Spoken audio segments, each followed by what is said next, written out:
And now, as we look forward today to strengthen global synergy, we now turn to the importance of cross-regional alliances, addressing rising together in a new world order. It is my privilege to invite onto the stage the President of the Islamic Chamber of Commerce and Development and Chairman of the Federation of Saudi Chambers of Commerce, His Excellency Abdullah Saleh Kamel. Please give a round of applause.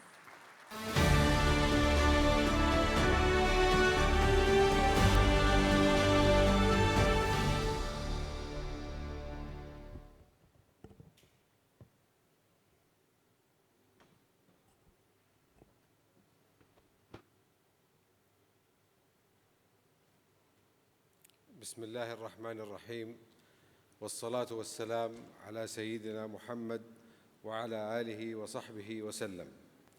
Your Excellencies, distinguished representative of esteemed organization, ladies and gentlemen, Assalamu alaikum wa rahmatullahi wa barakatuh. What a great personal honor it is for me to address you for the first time at this important summit. I would like to extend my sincere thanks to my brother, Arshad Rashid, founder and chairman of the IBC, for not only inviting me, but also for his active presence at the launch of the B57+ initiative in Istanbul. Distinguished guests, many of us gathered here attended the World Economic Forum in Davos annually. We hear from influential policymakers who predict future trends, giving us a sense of clarity and reassurance. However, the latest edition did quite the opposite. Mark Carney, the Canadian Prime Minister, delivered a speech shocking in its harsh realism, forceful declarations, and painful conclusions. I will speak, he said, of a fracture in the global order, where great powers exert their influence without limits, restrictions, or safeguards, and went on to say how middle power, like Canada, are not powerless. They possess the capacity to build a new order that encompasses and embodies our values such as respect for human rights, sustainable development, solidarity, sovereignty, and the territorial integrity of various states.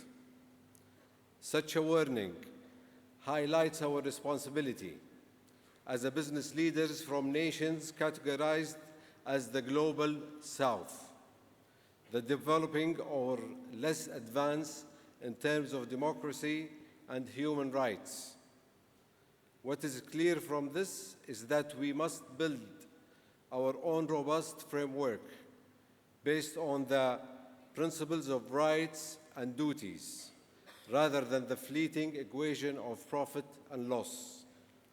Our starting point is faith in our duty to see rights fulfilled, to adhere to principles that are unwavering, whether we are leaders of state, businesses, or civil society. Each and every one of us must then practice these principles within our respective spheres. We historically hail from culture of deep-seated values, unequivocal in its morality. Today, we have unprecedented opportunity to lead the world once again, just as we did for centuries before it descended into further chaos. Why is this happening? It is the relentless pursuit of profit, the increase of which corresponds to the erosion of values, communities, and the environment. For us at the Islamic Chamber of Commerce and Development, ICCD, this is not merely a policy, but a real commitment. It is why we exist. Our founding fathers established this body 50 years ago to create a platform for unity and collective action, leading the private sector across respective nations. Today, with the launch of B57+, we forge alliances with business communities beyond the Islamic world. Amidst the current global backdrop, I must remind each and every one of us of the importance of advancing together. We must build this alliance rooted in our leadership responsibility. What does this mean? To lead the business world through shared opportunities and mutual interest toward the common good for all, not just the powerful. To prioritize the interests of our societies alongside the interests of our corporations. To work toward ensuring a better future for the generations to come. The business world in all its major facts, investment, trade, and finance can lead the development of our societies into partnership with the public sector. This is especially true in our political leaders in many countries, such as Indonesia, Malaysia, the Kingdom of Saudi Arabia, Turkey, Pakistan, and many others are eager to facilitate this by empowering the private sector. The legislative reforms and investment in infrastructure, including digital government initiatives, clearly demonstrate a genuine commitment from our leaders.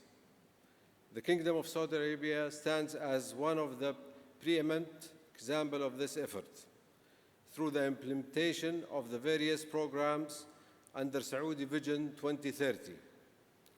Since I'm addressing the Global Forum, allow me to present two important and entirely new examples. The first is the opening of the Saudi stock market for foreign investors that began on the 1st of February. The second is the permit of non-Saudi property ownership in Mecca and Medina, which came into force on January 22nd. There are many examples of institutional development across our nations, underscoring the commitment of an increasing number of our governments to support and stimulate various business sectors. Distinguished ladies and gentlemen, allow me to emphasize that the opportunity before us today is greater than ever to work together and become a single voice, not only regionally, but internationally.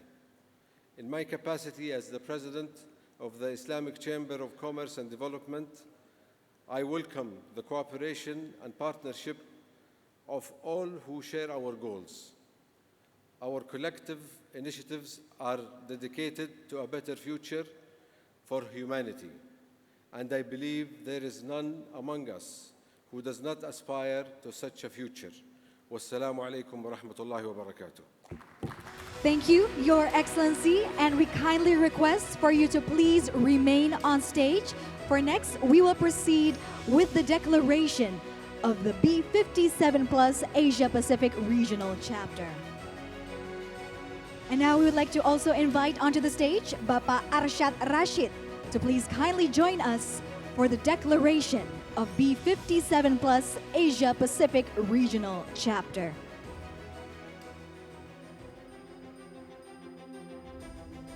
And we kindly invite His Excellency Abdullah Saleh Kamel to present the document to Bapak Arsyad Rashid, formally marking the declaration of the B57+ Asia Pacific Regional Chapter to be headquartered in Indonesia.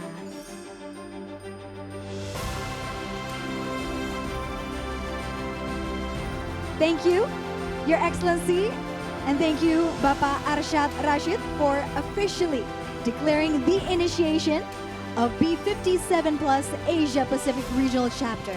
And we look forward to stronger cross-regional collaboration moving forward. Please give another round of applause.